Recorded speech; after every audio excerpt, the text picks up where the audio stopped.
All right, so now we're moving on to reproduction.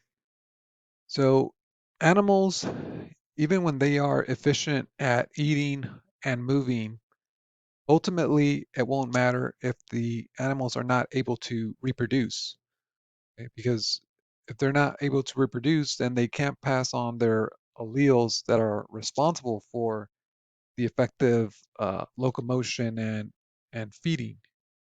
And that means that the offspring, uh, they won't have offspring, and those alleles will not increase in frequency in a population.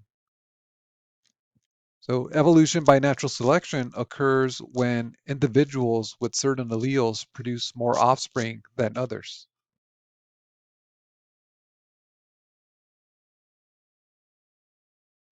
So an ex- so to start with some examples, if we look at the Rotifera phylum, so these are the wheel animals. They're little tiny microscopic animals that are called animalcules. And these only reproduce asexually through mitosis, okay, by producing diploid eggs that can mature into adults without being fertilized by a male. And this process is called parthenogenesis. And this is something you can also see in other animals like lizards. Okay. And so asexual reproduction can occur as fission, which is splitting, and also by budding. Okay. So budding is also something you can see in things like hydra or sponges.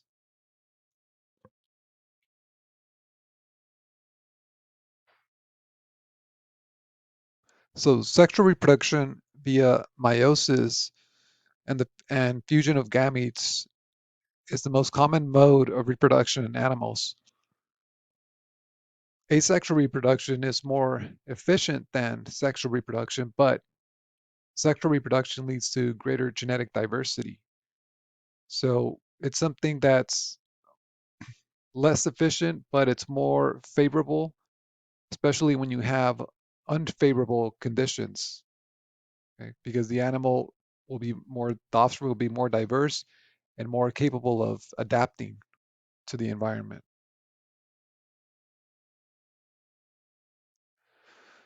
So where does fertilization occur? When sexual reproduction does occur, fertilization can be either internal, which takes place within the female's body. And this is when just a male typically inserts the sperm transfer organ into the female's body. And then there's also external fertilization, where the male will release sperm into the environment and the female will release eggs. So this is something that's more common in aquatic species.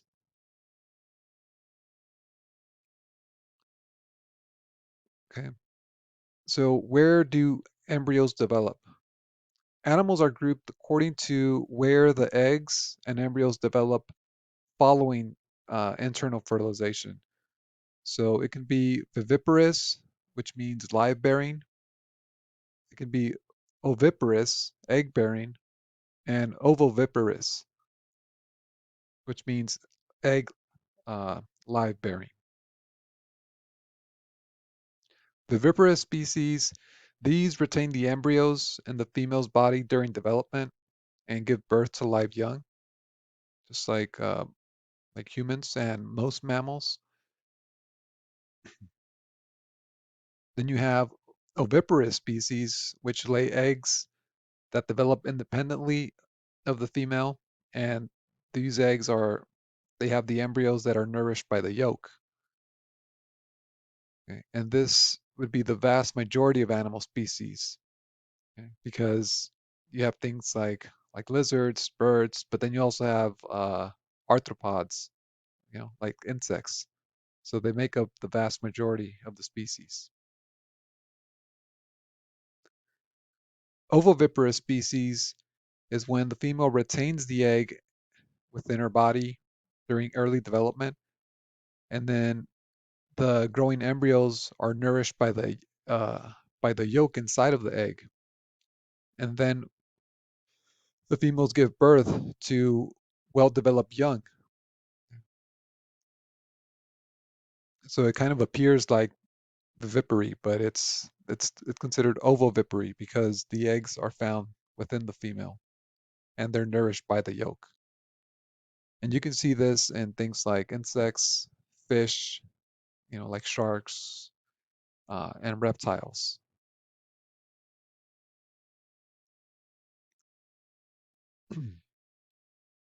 So now looking at life cycles, reproduction makes just one component of diverse life cycles in animals.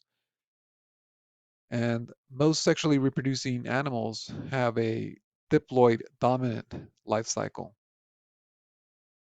Okay. And what you can also see in animal life cycles involves something that's known as metamorphosis, which is probably something you've heard, um, you know, with animals that transform, like caterpillars when they transform into butterflies. Okay. So this is a drastic change from one developmental stage to another. So during indirect development, embryogenesis produces a larvae, which will look very different than the adult, and it'll live in different habitats and uh, eat different foods. And then metamorphosis transforms the larvae into juveniles. So after metamorphosis, the juveniles will look like the adults, but just like a smaller version of it. Okay? So after the immature or juvenile um, grows and matures, then it becomes a full adult that's able to reproduce. So in lab, you guys looked at the Aurelia life cycle. So in that case, you have you have the planula larvae, right, which looks completely different than a jellyfish. You have the polyp forms, which also look different than the jellyfish. But then you have the Ephyra, which looks like a mini jellyfish, right? Which is still immature and can't reproduce, but it looks more like the adult form. You can also see metamorphoses in other animals, so like a sea urchin, which is shown here. So you have a zygote, you have a larva that looks completely different than the adult form. You have the juvenile, which uh, does kind of look like the adult, just a mini version of it. Okay? But it's still not sexually mature. Okay?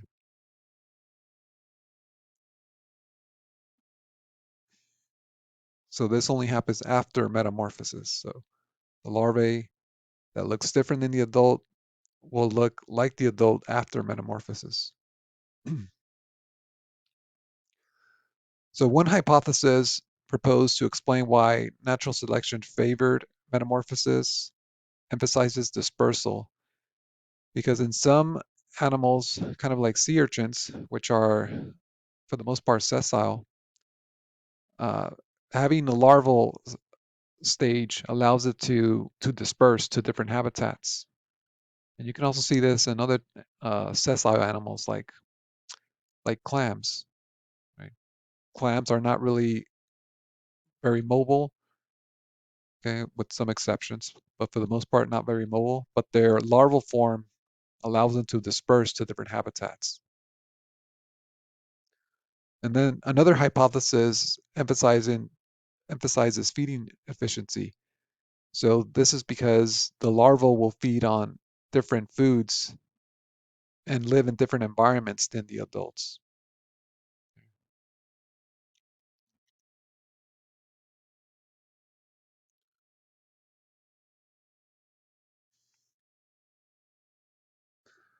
So the fossil record and phylogeny of animals agree that sponges, comb jellies, and jellyfish are the most ancient of all the major animal lineages.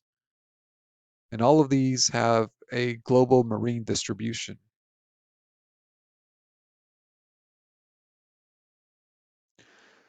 So we're going to start by looking at the non-bilaterian groups. Okay, so these would be animals that have that don't have bilateral symmetry. So uh, they're labeled as non-bilaterian groups. Okay? So to begin with, we'll start with porifera. So porifera are a diverse group of sessile marine suspension-feeding animals.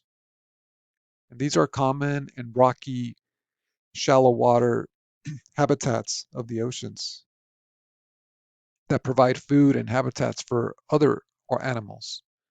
So um, food because things like turtles and fish will feed on the sponges, and also they're able to provide shelter for things like crustaceans or marine worms like polychaetes. Okay. So the adults are sessile, but the larvae swim using cilia.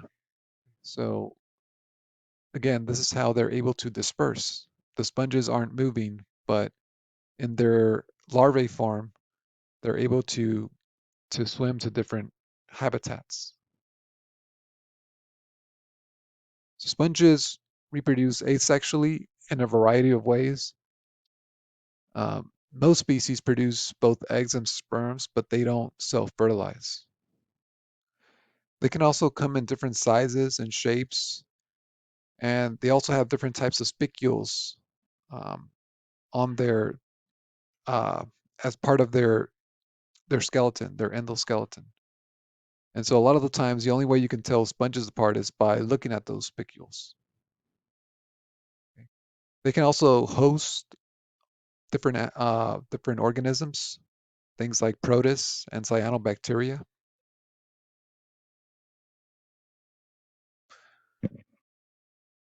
And then you have cnidarians, which are found in all of the world's oceans. And a key synapomorphy, so a key shared derived characteristic, is a specialized cell called the needle site, which they use to capture prey. Okay, so these are stinging cells that are activated by either tactile or chemical stimulation. Jellyfish life cycles include both the polyp-form, which reproduces asexually, and a medusa form that reproduces sexually. So again, recall from the Aurelia life cycle, the polyp the polyp form that reproduces asexually would be like the strobila form, right? Because once it gets uh, big enough, that top bud will pop off, and that will turn into a phyra, the immature medusa. Okay, so that's asexual reproduction. When the medusa, when the adult jellyfish reproduce sexually, they're releasing sperm and eggs. Sea anemones and corals only exist as polyps and never the medusae, right? So things like hydras, they can have uh, both polyp form and a medusa form. The jellyfish are only in medusa form, and then the sea anemones and corals are only in the polyp form. So, and staying with corals are important ecosystem engineers because each polyp secretes calcium carbonate that they use as an endoskeleton. And each generation of corals builds on the secretions of its predecessors. So they gradually create a physical structure that's called a coral reef, and this provides shelter for a lot of animals. Okay. So in tropical waters, uh, nutrients are usually poor, and they hold little food for suspension feeders like corals Uh, uh, but the way that corals are able to survive in these nutrient-poor waters is they have a mutualistic relationship with a photosynthetic protist and algae. The protists are the dinoflagellates. So the photosynthetic cells hosted by corals provide nutrients for the coral, right? It provides the sugars, and the corals provide habitat and protection to those uh, protists or algae.